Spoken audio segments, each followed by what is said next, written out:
Saudara, kami akan buka informasi pertama di Kompas Bisnis hari ini soal bank digital.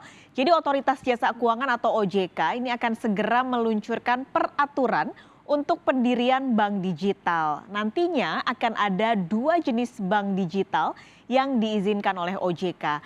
Yang pertama adalah pendirian bank digital baru, sementara yang kedua adalah transformasi perbankan konvensional yang sudah ada ke bank digital.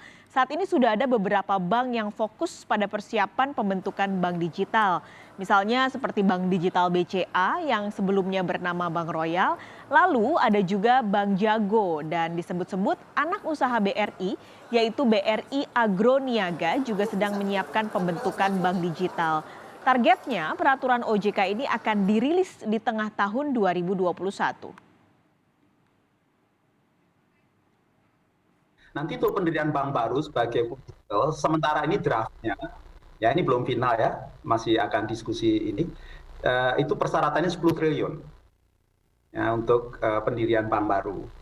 Nah, disertai persyaratan sama dengan transformasi existing jadi bank digital, itu memiliki model bisnis yang realistis dan implementatif dengan penggunaan teknologi yang inovatif dan aman dalam melayani kebutuhan nasabah. Intinya begitu. Dan kemudian juga memiliki kemampuan untuk mengelola bisnis perbankan digital yang prudent dan berkesinambungan. Nah, maraknya kemunculan bank digital di Indonesia tak lain dan tak bukan, saudara, karena pertumbuhan pengguna internet yang makin tinggi. Melihat data hingga Januari 2021, pengguna internet di Indonesia ini sudah mencapai 202,6 juta orang. Berarti kalau kita persentasekan dengan seluruh total warga negara Indonesia, 73% warga Indonesia ini menggunakan atau pemakai internet. Ini berdasarkan hasil riset Hootsuite dan juga WR Social.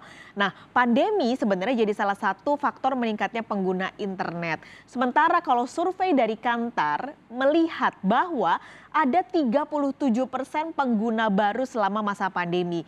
Sejalan berarti dengan tadi adanya penambahan pengguna internet sepanjang 2020 atau hingga Januari 2021.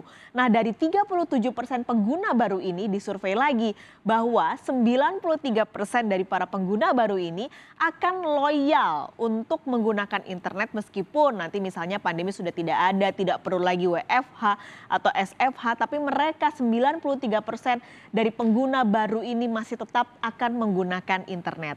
Masih dari riset di We Are Social, saudara, tercatat bahwa pengguna smartphone di Indonesia ini ada 345,3 juta orang. Bayangkan, ini berarti banyak masyarakat yang punya ponsel pintar lebih dari satu. Indonesia aja sekarang jumlahnya 270 jutaan ya warganya. Tapi ada 300 juta lebih masyarakat Indonesia yang menggunakan ponsel pintar. Nah, berarti semakin besar pula perputaran transaksi dari ponsel pintar. Bain Analysis ini memperkirakan dan juga memprediksi bahwa perputaran angka ekonomi digital di Indonesia hingga 2025 ini akan semakin tinggi. Mulai dari 2015 ke 2019 Anda lihat lompatannya cukup tinggi 5 kali lipat. Nah, sebenarnya cukup stagnan ya di antara 2019 hingga 2020. Tapi di 2020 hingga 2025 diprediksi lompatannya akan dari 44 miliar menjadi 124 miliar di 2025 untuk ekonomi secara digital. Kalau kita rupiahkan, saudara, ada angka 1.750 triliun rupiah di dunia digital ini. Nah, dari nilai transaksi digital ini sebenarnya nggak melulu soal belanja online ya. Kalau kita mikirkan, oh ini kayaknya belanja online doang. Tapi ternyata yang bisa dicermati adalah data menabung dan juga berinvestasi, saudara. Google ini mencatat ada kenaikan yang signifikan soal hal tersebut saat masa pandemi. Jadi ini adalah 3 poin soal perbankan daring di mana banyak sekali orang yang mencari selama masa pandemi dan kenaikannya juga cukup tinggi. Seperti gimana sih caranya buka rekening online? Ternyata naik 140%. Gimana sih tabungan online itu seperti apa? Naik 70%. Dan untuk cara daftar mobile banking misalnya, naik 20% untuk pencarian yang dilakukan oleh masyarakat. Nah, dengan semakin banyaknya masyarakat yang mau kemudahan jasa perbankan, ini melirik nih adanya bank digital karena bank digital adalah jawaban untuk kebutuhan jasa dan juga produk perbankan yang memudahkan masyarakat.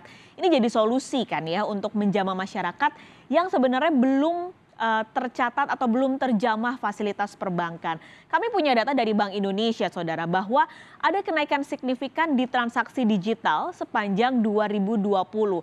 Yang pertama, dari nilainya ini naik 13,91% untuk year on year untuk transaksi digital sepanjang 2020 dibandingkan dengan 2019. Sementara untuk volumenya naiknya lebih tinggi lagi, hampir 42% secara tahunan menjadi 513,7 juta transaksi sepanjang 2020. Nah, dari fakta-fakta digital yang muncul sepanjang tahun lalu ini, Saudara, sebenarnya bagaimana sih perubahan perilaku konsumen ini bisa menguntungkan para pengusaha untuk bisa memberi layanan sesuai kebutuhan konsumen? Pagi ini saya sudah bergabung dengan Head of Large Customer Marketing Google Indonesia, Muril Makarim. Selamat pagi, Mbak Muril. Pagi Mbak, apa kabar? Selamat pagi, baik. Mbak Muril, ini menarik, tadi kami sudah kutip data Google sedikit. Ada peningkatan dari orang untuk mencari layanan transaksi perbankan misalnya. Nah, ada hal-hal menarik lain nggak sih Mbak sepanjang 2020 lagi pandemi nih yang muncul gitu, yang tidak muncul di tahun-tahun sebelumnya sebelum tidak ada pandemi? Iya, jadi kita lihat dari data Google Search kita, tentu tahun 2020 itu bukan tahun yang seperti biasanya ya, karena ini tahun yang sangat berbeda, terutama karena kita dilanda pandemi. Dua hal yang kita lihat perubahan dari kebiasaan orang Indonesia atau informasi apa yang ingin mereka pelajari. Pertama hubungannya dengan COVID sendiri. Di situ ada dua hal tentang tes COVID.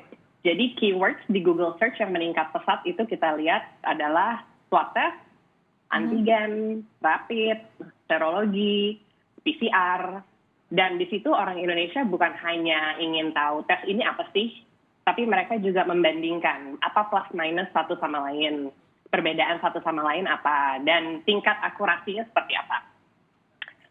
Setelah itu mereka juga ingin belajar lebih banyak bagaimana menjaga kesehatan dan kebersihan secara lebih proaktif.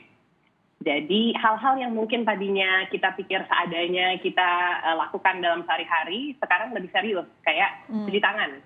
Jadi keyword seperti cara cuci tangan yang benar, itu meningkat pesat gitu, yang sekarang harus 20 detik cuci tangan, ya kan. Terus kalau Mbak ingat mungkin di awal-awal pandemi, sempat orang-orang panic buying, mereka mulai kreatif nih orang Indonesia, mereka mulai search bagaimana cara membuat sanitizer di rumah. Karena kan sanitizer di toko-toko pada sold out.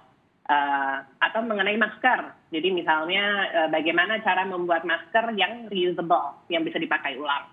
Ini juga mungkin karena tingkat kesadaran orang Indonesia sekarang lebih tinggi soal cinta lingkungan, ramah lingkungan.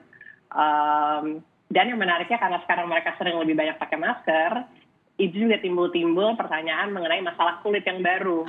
Jadi seperti Mask Me, itu masker acne, jerawat-jerawat yang timbul karena pakai masker, itu juga banyak meningkat di Google Search. Ada kekhawatiran soal pandemi, tapi dari penelusuran Google sepanjang 2020, ada nggak sih Mbak kekhawatiran soal finansial akibat pandemi?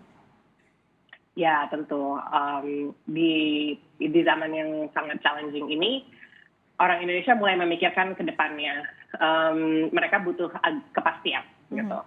Jadi keyword yang berhubungan dengan memanage uang, savings, investasi, itu kita lihat mulai meningkat dibandingkan tahun-tahun sebelumnya. Contohnya seperti tips cara menabung, itu meningkat.